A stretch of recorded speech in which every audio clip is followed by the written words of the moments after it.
সুপ্রিয় দর্শক, কেমন আছেন আপনারা? আশা করি আপনারা সবাই ভালো এবং সুস্থ আছেন। এমবিবিএস ডক্টরস অ্যাডভাইস চ্যানেলটিতে আপনাদের আবারও স্বাগতম। আজ আমি আবারও চলে এসেছি আপনাদের সামনে আরেকটি খুবই গুরুত্বপূর্ণ ওষুধ নিয়ে। ওষুধটির নাম হলো হিমোফিক্স এফজেড। এই ওষুধটিতে রয়েছে ফেরাস অ্যাসকর্বেট, তার মানে হচ্ছে iron 48 milligram, folic acid 0.5 milligram এবং জিঙ্ক সালফেট মনোহাইড্রেট 22.5 মিলিগ্রাম। তার মানে হচ্ছে এই ওষুধটিতে রয়েছে আয়রন, ফলিক অ্যাসিড এবং জিঙ্ক। এই ওষুধটি খুবই গুরুত্বপূর্ণ একটি ওষুধ। কাদের জন্য? এই ওষুধটি সবচেয়ে গুরুত্বপূর্ণ হচ্ছে আমাদের গর্ভবতী মায়েদের জন্য অথবা মহিলাদের জন্য।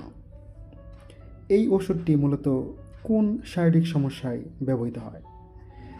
আমরা জানি যে পুরুষের তুলনায় মহিলাদের রক্তশূন্যতার সমস্যাটি খুবই বেশি হয়। তাদের শরীরে হিমোগ্লোবিনের পরিমাণ পুরুষের তুলনায় খুব তাড়াতাড়ি কমে যায়। সেটার অনেক কারণও রয়েছে। সবচেয়ে বেশি সমস্যাটি দেখা দেয় গর্ভবতী মায়েদের ক্ষেত্রে। গর্ভবতী মায়েদের ক্ষেত্রে দেখা যায় তাদের শরীরে রক্তশূন্যতা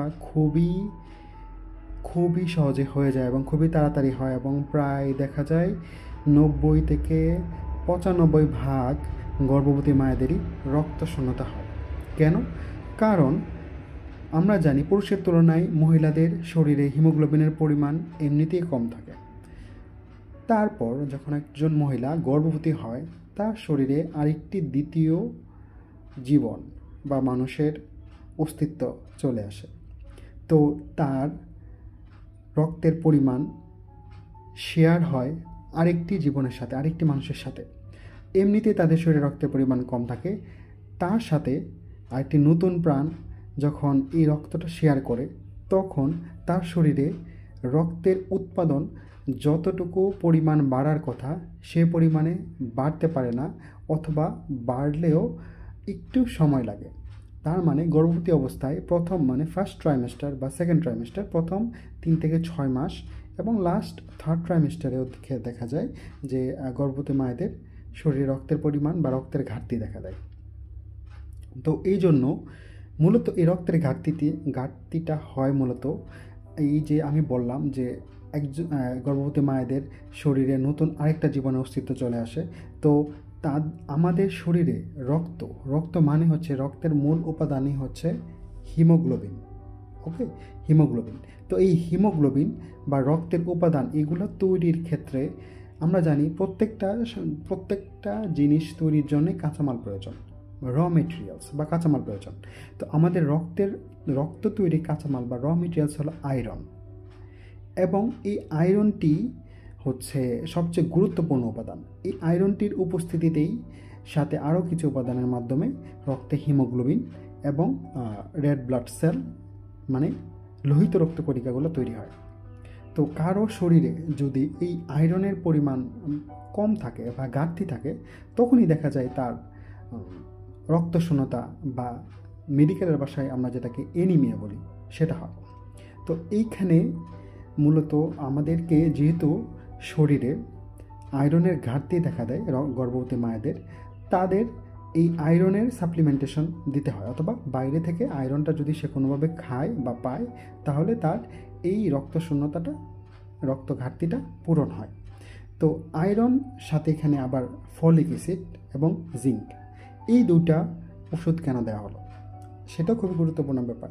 এই যে আমরা জানি র মেটেরিয়ালস হচ্ছে আয়রন, ঠিক আছে? তো এই র মেটেরিয়ালসটা প্রসেসিং করার জন্য এবং র মেটেরিয়ালস যে সিনথেসিস এবং র মেটেরিয়ালসগুলো বাইন্ডিং করার জন্য, প্রসেসিং করার জন্য ফলিক অ্যাসিড এবং zinc as a binder or as a cofactor হিসাবে কাজ করে। তার মানে আমাদের শরীরে যে রক্ত উৎপাদনের যে প্রক্রিয়াটা, যেটার নাম মেডিকেলের ভাষায় বলে ইরাইথ্রোপয়েসিস, তার মানে হচ্ছে রেড ব্লাড সেল বা লোহিত রক্তকণিকা তৈরির যে প্রক্রিয়া, সেই প্রক্রিয়ায় দেখা যায় যে আয়রনকে কনভার্ট করে হিমোগ্লোবিন এবং আয়রন বাইন্ডিং, আয়রনকে কনভার্ট করা এবং এই যে পুরো জটিল যে প্রসেসটা, এই প্রসেসে হেল্প করে ফলিক অ্যাসিড এবং জিঙ্ক। এবং এই ফলিক অ্যাসিড এবং জিঙ্কের ঘাটতি যদি থাকে তাহলে আয়রনের উপস্থিতি পর্যাপ্ত পরিমাণ থাকলেও পর্যাপ্ত পরিমাণ হিমোগ্লোবিন অথবা লোহিত রক্ত কণিকা অথবা ব্লাড বা রক্ত তৈরি হবে না। তো সেজন্যই মূলত এই তিনটা ওষুধের কম্বিনেশনে তৈরি করা হলো এই হিমোফিক্স এফজেড ট্যাবলেট। এফ মানে ফলিক অ্যাসিড, জেড মানে জিঙ্ক। আর হিমোফিক্স, হিম মানে ব্লাড, ফিক্স মানে ঠিক করা, মানে ব্লাডের পরিমাণ ঠিক করা। এইভাবেই এই ওষুধটির নামকরণ করা হয়েছে হিমোফিক্স এফজেড। তো বন্ধুরা, এই ওষুধটি মূলত গর্ভবতী মা অথবা যে কোনো মহিলা যার শরীরে রক্তের ঘাটতি রয়েছে। এখন মহিলাদের কেন শরীরে রক্তের ঘাটতি হয় বা এনিমিয়া হয়? আমরা জানি প্রত্যেক মহিলাই প্রতি মাসে তাদের একটি মেনস্ট্রুয়াল সাইকেল হয় বা পিরিয়ড হয় এবং সেই পিরিয়ডে তাদের একটা পর্যাপ্ত পরিমাণ রক্ত শূন্যতা হয়, মানে শরীর থেকে রক্ত বের হয়ে যায়। তো এই যে রক্ত প্রতি মাসে বের হয়ে যাচ্ছে, এখন কোনো মহিলা যদি পর্যাপ্ত পরিমাণ তার খাবারে, তার যে ডেইলি ডায়েট বা খাবারের তালিকায় যদি আয়রন কন্টেইনিং বা আয়রন সমৃদ্ধ খাবার না থাকে, তবে তার ক্ষেত্রে আয়রনের ঘাটতি হয়ে রক্ত শূন্যতা বা রক্তের ঘাটতি হতে পারে। এই জন্য মহিলাদের ক্ষেত্রে রক্ত শূন্যতাটা বেশি হয়, গর্ভবতী মায়েদের ক্ষেত্রে হয় এবং মহিলাদের বেশি হয়। তাই তাদের জন্য এই ওষুধটি একটি মহা ঔষধ, খুবই গুরুত্বপূর্ণ ওষুধ। তো যাদেরই রক্ত শূন্যতা বা রক্তের ঘাটতি হয় তাদের উচিত এই হিমোফিক্স এফজেড। এটা মূলত একটি ক্যাপসুল। এই ক্যাপসুলটা দিনে 1 বার অথবা দিনে 2 বার খাওয়া, এবং নিয়মটা হলো দিনে 1 বার অথবা 2 বার খাওয়া। খাবারের পর খালি পেটে না খাওয়া। খালি পেটে গেলে কী প্রবলেম হবে?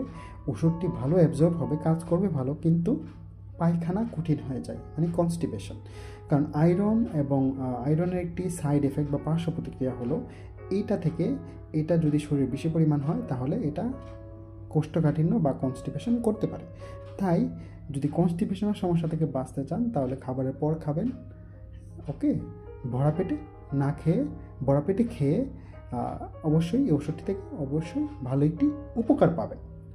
এখন কতদিন খেতে হবে সেটা খুবই গুরুত্বপূর্ণ প্রশ্ন। এই আয়রন আমাদের বডিতে আয়রন থেকে রক্ত তৈরি হতে মিনিমাম 1 মাসের মতো সময় লাগে। তার মানে অন্তত 1 মাস এবং 3 থেকে 6 মাস। ওকে, আয়রন আমাদের শরীরে স্টোরেজ হিসাবেও থাকে, মানে স্টোর হয়ে থাকে, কিন্তু সেই স্টোরেজটা যদি একবার কমে যায় তাহলে সেই স্টোরেজটা আবার আগের পর্যায়ে ফিরে যেতেও 3 থেকে 6 মাস সময় লাগে। তার মানে মিনিমাম 3 থেকে 6 মাস এই ওষুধটি খেতে হবে।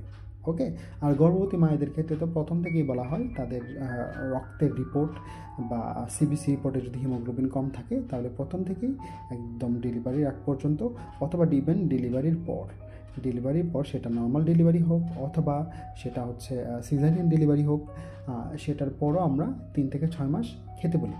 তো এই ওষুধটি খুবই গুরুত্বপূর্ণ একটি ওষুধ, এবং এই ওষুধটি নিয়ে আজকে এই জন্য আপনাদের সাথে আলোচনা করলাম যেন যারা গর্ভবতী মা রয়েছে অথবা যারা মহিলারা রয়েছে তাদের যেন রক্ত শূন্যতা বা রক্ত ঘাটতির ক্ষেত্রে এই ওষুধটি খেয়ে উপকার হয়। তাহলে আশা করি আপনারা এই ওষুধটির সম্পর্কে আলোচনার মাধ্যমে উপকৃত হয়েছেন। যদি আসলে উপকৃত হয়ে থাকেন আমাদের এই চ্যানেলটিতে সাবস্ক্রাইব করুন, এই ভিডিওটি আপনারা আপনাদের প্রিয়জনের কাছে শেয়ার করুন, এবং এই চ্যানেলে আরও খুবই গুরুত্বপূর্ণ এবং উপকারী এবং ইনফরমেশনাল ভিডিও রয়েছে, আপনারা চাইলে সেগুলো দেখতে পারেন। আমি চেষ্টা করি আপনাদেরকে সঠিক এবং সহজভাবে বিভিন্ন ওষুধ যেসব আমরা দৈনন্দিনভাবে ইউজ করি অথবা যেসব ওষুধ খুবই গুরুত্বপূর্ণ সেগুলো সম্পর্কে বলার, এবং সেগুলো খাওয়ার সঠিক নিয়ম, সেগুলোর পার্শ্ব প্রতিক্রিয়া সেগুলো সম্পর্কে বলার। আর এই ওষুধটির পার্শ্ব প্রতিক্রিয়া মূলত কি, একটা আমি অলরেডি বলেছি যে কনস্টিপেশন বা কোষ্ঠকাঠিন্য হতে পারে, আরও যেটা যাদের আয়রনে অ্যালার্জি রয়েছে, এখন এটা খুবই রেয়ার একটা ফেনোমেনা। আয়রনে অনেকেরই দেখা যায় অ্যালার্জির সমস্যা থাকতে পারে। তাদের ক্ষেত্রে বলা হয় যে ওষুধটি পরিহার করা, এই ওষুধটি না খাওয়া। এবং তাছাড়াও এই ওষুধটি খেলে দেখা যায় অনেক সময় বমি বমি ভাব হতে পারে। যারা একদম প্রথম খায়, শুরুর দিকে দেখা যায় প্রথম 2-3 দিন বমি বমি ভাব হয়, একটু পেট ফোলা ফোলা লাগে। তাদের ক্ষেত্রে আমার পরামর্শ হলো যে আপনি প্রথম 2-3 দিন আপনার এই সমস্যাটা হতেই পারে। আপনি ভরা পেটে ওষুধটি খাবেন, খাবারের পর খাবেন, এবং বেশি করে পরিমিত পরিমাণে পানি খাবেন এবং শাকসবজি খাবেন। তাহলে আপনার কোষ্ঠকাঠিন্য সমস্যা হবে না, বমি ভাব হবে না। ঠিক আছে? আশা করি আপনারা এই ভিডিও থেকে উপকৃত হয়েছেন এবং ভালো থাকবেন, সুস্থ থাকবেন। পরবর্তীতে চেষ্টা করব আরও কোনো গুরুত্বপূর্ণ ওষুধ নিয়ে আপনাদের সামনে হাজির হওয়া। ধন্যবাদ।